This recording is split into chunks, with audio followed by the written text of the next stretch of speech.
what have we not talked about in this limited time that you really want to say, Mike? I need to say this.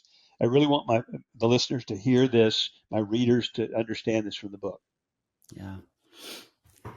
You touched on it earlier, that idea of the sacred and the secular. I really want the purpose of the book. You asked me why I wrote the book. It's to challenge and equip and encourage faith-driven leaders to incorporate their faith into all parts of their life, including their home, their family, and their work. And to give some really solid examples of how this can be done in a way that's winsome and creative and really draws people to you, to your family, to your brand, to your organization. And so, I want to encourage everyone to see their life as ministry. No matter what you do, your platform is unique. And God's given all of us different gifts and talents and abilities and people and position, and all of that is our platform. But for the believer, we have a common purpose. And I really want to encourage the purpose of the books to encourage organizations. There's this faith at work movement is really strong, and I love how much momentum is behind that. But very few people have taken that the next step to talk about your brand. And that's really the purpose of the book, is to think further and really think, how can I express this in my brand, for my organization, and really help people think of that idea of making an eternal impact through what they do. Fantastic. So the book is Brand for Impact. Justin Eklund, who I'll have all this information in the show notes, contact, website, all those things that people can check out.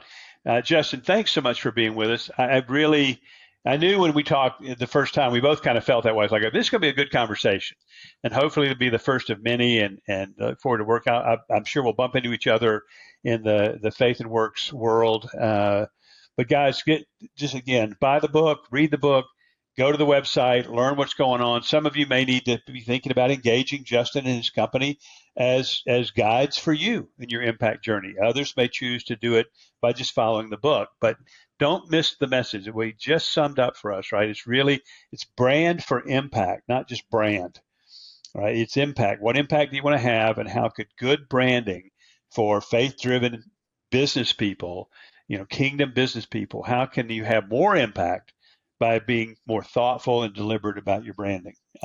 Brilliant. Justin, thanks so much. You get the last word, as was usual for our guests. So a word of wisdom, a word of encouragement, give us a line on the Super Bowl, whatever. I just want to say thank you, Mike. It's been an honor to have this conversation. And, my prayer is that lots of people will be challenged and equipped, and that they'll really be willing to clarify their brand, and they'll be willing to make the greatest impact. And I just think God's got more for us to do. And I hope that we will all have the courage to engage and do the most with the opportunity that he's given us. So yeah, that's the goal. And this is his book. These are his words. And I'm just trying to be faithful to put it out there. And we'll see what he does, but he always does exceedingly more than we can imagine. So every day. Thanks so much, brother. I've really enjoyed getting to know you. Awesome. Thank you, Mike. Well, that was our conversation with Justin Eklund, who is the author of Brand for Impact, a new book out, available through Amazon. It is a kingdom-oriented book on branding Christian or evangelically focused businesses. He covers, as we went through in our conversation, he covers the waterfront, from those who cannot be too overt with their faith because of where they live and operate, to those who can be very clear, very open about their faith, not obnoxious. You just that's a different thing altogether. Some of you who know me know one of my favorite words in the whole world is obstreperous, which means unnecessarily awkward or difficult. And there are a lot of Christians in business who are obstreperous. They are unnecessarily awkward or difficult.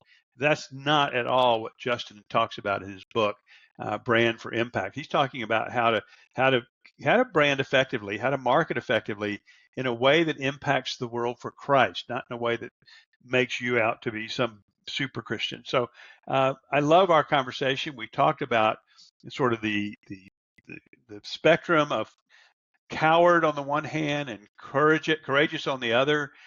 People who are afraid to even let anybody know they're a Christian, uh, and others who are, very courageous, very solid in their faith. He talked about, and I love this part, attracting the right customers through our brand. I hate to use the term bait, but that's the analogy that comes to my mind. That you're going to get the fish that you cast the bait for. And so if you want certain kind of fish, use a certain kind of bait. If you want certain kind of customers, you brand a certain way, not just any and everybody out there. The same thing's true, which to me is even more transformative. The same thing is true as we talked about the uh, the attraction of the right employees. They will come not just because you're Christian. I don't think anybody's interested in only hiring Christians, but who are the right people? Who are the kind of people that you need to have in your company? Top shelf talent, top shelf character. Who are the people God wants to bring into your company if you're a founder or an owner or a CEO? And you do that partially, at least, through branding.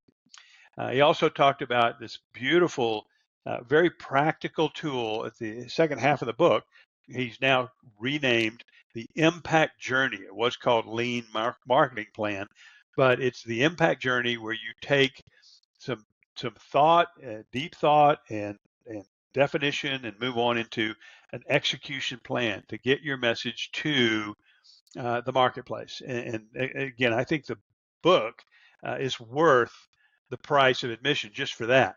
But the thinking that he goes through, the stories he tells at the beginning of examples of people who are doing this is really helpful. That's kind of the first half of the book.